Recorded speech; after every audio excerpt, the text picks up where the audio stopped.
Sir যা math করান আমি তো মানে জানি না এখানে না আসলে আজবাতি চাকরি পেতাম কিনা।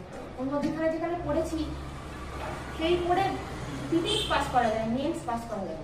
মেন্স পাস করতে গেলে মানে এরকম একটা ভালো কিছু দরকার হয়। মানে স্যার প্রচণ্ড হেল্প করেছে, প্রচণ্ড, মানে বলে বলতে পারবো না।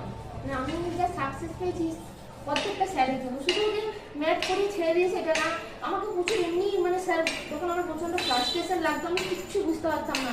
মাঝে মাঝে এত পড়াশোনা করতাম বলে মনে ওরকম হতো, ব্ল্যাঙ্ক হতাম, কিচ্ছু আমাকে যদি কিছু জিজ্ঞেস করতে আমি মানে বলতে পারতাম না। কিন্তু ওগুলো আমি 100 বার পড়েছি, মানে কেমন একটা হয়ে যেত। তখন স্যার আমাকে বলতো ধৈর্য রাখো, হবে।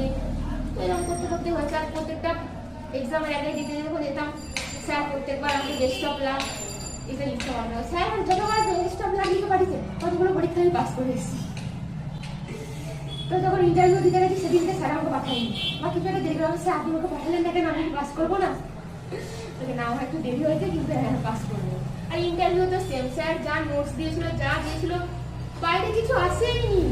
বলবো না আমাকে এক্সট্রা কিছু খাটতে হবে, স্যার সব রেডি করে দিয়েছিল আমি শুধু পড়ে গেছি, ওর বাইরে কিছু ধরেনি। তো আমি একটাই কথা বলবো, পড়তে হবে, প্রচুর পড়তে হবে, প্রচুর, মানে আলাদাই সব কিছু ছেড়ে দিয়ে যদি কেউ মিনিমাম 6 মাস টাইম দিয়ে শুধু পড়ে সে চাকরি পেয়ে যাবে। চাকরি না পেলেও সে চাকরি পাওয়ার মতো জায়গায় চলে যাবে।